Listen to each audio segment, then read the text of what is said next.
दोस्तों, ये घटना आज से लगभग 5 साल पहले की है, जब हमारे मोहल्ले में एक जवान लड़के ने सुसाइड कर लिया था। पवन नेगी लगभग 22 साल की उम्र का था और उसी को सभी लोग लेकर शमशान घाट गए हुए थे और साथ में मैं भी गया हुआ था। सभी लोग डेड बॉडी को लेकर जा रहे थे और तरह तरह की बातें भी कर रहे थे, क्योंकि ये बहुत आश्चर्य की बात थी कि एक 22 साल का लड़का, जिसको शायद किसी भी किस्म की कोई परेशानी नहीं थी, घर में भी सब कुछ ठीक था, तो वो सुसाइड कैसे कर सकता है। ये बहुत गहरा सदमा था सभी के लिए। शमशान घाट में जो बस जा रही थी, उसमें मोहल्ले के कुल मिलाकर हर एक घर से कोई ना कोई था, यानी बस पूरी तरह से भरी हुई थी। पर लोग बैठे हुए थे, बहुत से लोग खड़े हुए थे बस में, और पवन की बॉडी बस के ऊपर छत पर कैरियर में बांध के रखी हुई थी।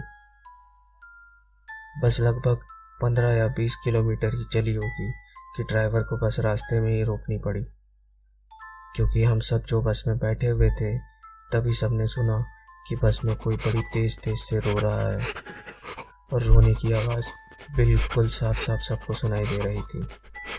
और बस जितना आगे जा रही थी, आवाज़ उतनी ही तेज़ बढ़ती जा रही थी। मुझे और बाकी सभी लोगों को ये साफ पता चल रहा था कि शायद छत के ऊपर से ही कोई रो रहा है, पर ऐसा कैसे हो सकता है, क्योंकि छत पर तो कोई था ही नहीं, सिर्फ पवन की डेड बॉडी कैरियर में बंधी हुई थी। आवाज़ बहुत तेज़ थी, इस वजह से ड्राइवर ने भी गाड़ी रोक दी और बस से ड्राइवर समेत हम कई लोग उतरे और सभी ने तुरंत बस की छत पर जाकर देखा, पर हमें वहाँ ऐसा कुछ भी नहीं दिखा, क्योंकि बॉडी तो वैसे ही बंधी रखी हुई थी और ऊपर कोई था भी नहीं जो रो रहा हो। लेकिन ये बात भी सोचने वाली थी कि जब बस रुकी तब भी आवाज़ सुनाई दे रही थी, और मैं और कई लोग बस से उतरे, आवाज़ तब भी छत पर से ही सुनाई दे रही थी। लेकिन जब हम छत के ऊपर गए तो आवाज़ तुरंत बंद हो गई। ये देखकर बस में जितने भी लोग थे, सब काफ़ी घबरा गए, और उसके बाद हम में से किसी की हिम्मत नहीं हो रही थी कि हम उस बस में दोबारा बैठ जाएं। लेकिन पवन के पिताजी और उसके भाई, उसके घर वालों की हालत देखकर हम सब ने पवन की डेड बॉडी को जल्द से जल्दी शमशान घाट पहुंचाना ज़रूरी समझा। इसलिए मैं और बाकी सभी लोग बस में फिर से बैठ गए और ड्राइवर ने बस फिर से स्टार्ट करी और हम चल पड़े। लेकिन तभी हम 5 या 7 किलोमीटर ही आगे गए होंगे, तभी एकदम से बहुत तेज़ आवाज़ आई। ऐसा लग रहा था जैसे बस किसी चीज़ से टकरा गई हो, और ड्राइवर डिसबैलेंस होकर लड़खड़ा गया और गाड़ी जाकर एक पेड़ से टकरा गई। लेकिन ब्रेक मारने की वजह से और काफ़ी कंट्रोल करने की कोशिश भी करी थी ड्राइवर ने, इस वजह से हम में से किसी को भी ज़्यादा चोट नहीं लगी और बस में भी कुछ ज़्यादा नुकसान नहीं आया। हम लोग तुरंत बस में से नीचे उतरे तो उस समय जितने भी लोग थे बस में, उन सब की धड़कन तो मानो रुक सी गई थी, क्योंकि हम सब ने देखा पवन की बॉडी सड़क में बस के आगे पड़ी हुई थी, और उसे देखकर ऐसा लग रहा था जैसे किसी ने उसको ऊपर से उठाकर नीचे रख दिया हो। ऐसा दृश्य आज तक किसी ने कहीं भी नहीं देखा था। डर तो हम सब लोग पहले से ही गए थे, लेकिन अब हमने जब से ये देखा तो हम में से किसी की हिम्मत नहीं हो रही थी कि अब दोबारा से इस डेड बॉडी को बस के ऊपर रखकर फिर दोबारा से बैठ जाए। और ड्राइवर भी डर के मारे साफ साफ मना कर रहा था कि अब मैं नहीं ले जाऊंगा इसको, क्योंकि अभी जो हादसा हुआ है, इससे हम लोग जितने भी बैठे थे, किसी की जान भी जा सकती थी। लेकिन सच बताऊं तो हमारी भी अब हिम्मत नहीं हो रही थी कि हम इस बस में दोबारा बैठे। लेकिन पवन के पिताजी ड्राइवर के आगे हाथ जोड़ रहे थे और रो रहे थे। इसको देखकर हम सब लोगों ने बॉडी को उठाकर फिर से बस में कैरियर पे बांध दिया। हम सब फिर दोबारा से बस में बैठ तो गए, लेकिन सच बताओ, बस में जितने लोग थे सबकी हालत डर के मारे बहुत खराब थी। और शमशान घाट भी अभी यहाँ से बहुत दूर था, लगभग 30 किलोमीटर से ज़्यादा रास्ता अभी और तय करना था। शमशान घाट में अगर किसी की भी डेड बॉडी ले जाई जाती है तो उससे पहले रास्ते में ही उस मरने वाले व्यक्ति के कपड़ों को रास्ते में ही डाल दिए जाते हैं। वहीं पर कपड़ों को लेने के लिए कुछ लोग खड़े होते हैं जिन्हें डोम कहा जाता है।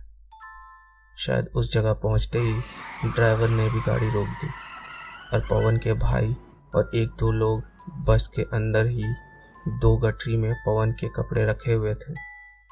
इसके बाद पवन का भाई जब उन कपड़ों को डोम के हाथों दे रहा था तो वहां खड़े सभी लोगों के होश उड़ गए, क्योंकि पवन के भाई ने जैसे ही कपड़े की गठरी देने के लिए निकाली वैसे ही रोने की आवाज़ फिर आने लगी। ऐसा लग रहा था कोई मना कर रहा हो कि ये कपड़े मत दो।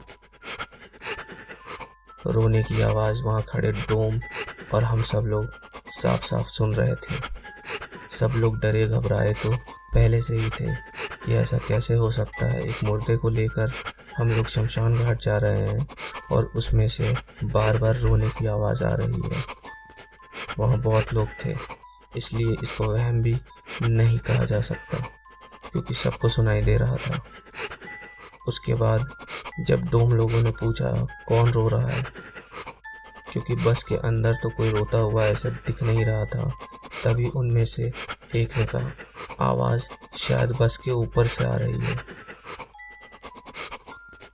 फिर हमने कहा छत पर सिर्फ डेड बॉडी है और कोई नहीं, लेकिन उनमें से 2-3 लोग बस के ऊपर चढ़कर देखने लगे और देखते ही वो सीधे नीचे उतरे और उन्होंने कपड़ों का बड़ा गठरी हमारी बस पर वापस रख दिया। फिर उन्होंने कहा भाई इस मुर्दे में से रोने की आवाज़ आ रही है, और वो लोग बोलने लगे कि तुम लोग किसी एक जिंदा इंसान को शमशान घाट ले जा रहे हो। अब वो लोग जिद पर अड़ गए कि पुलिस बुलाकर ही रहेंगे, लेकिन पवन के पिताजी और सभी लोग उन सभी लोगों को यह बताने की कोशिश कर रहे थे कि आपको कोई वहम हो रहा है, यह व्यक्ति मरा हुआ है, चाहे आप लोग इसका कफन हटाकर देख लो, ये जिंदा नहीं है। लेकिन उन लोगों को शायद हम पर कोई भरोसा नहीं था और उन्होंने पुलिस को भी फ़ोन कर दिया था। हम सबके बार बार कहने पर भी हमको वहाँ से जाने नहीं दिया और ना ही उन डोम लोगों ने हमारी कोई बात सुनी। घड़ी में अब लगभग शाम के 5 बज चुके थे, यानी हमें वैसे भी बहुत देर हो रही थी शमशान घाट जाने के लिए। थोड़ी देर में पुलिस वाले भी पहुंच गए। पुलिस के आते ही वहाँ जो डोम थे उन्होंने कहा ये लोग किसी जिंदा आदमी को कफन में बांध कर ले जा रहे हैं।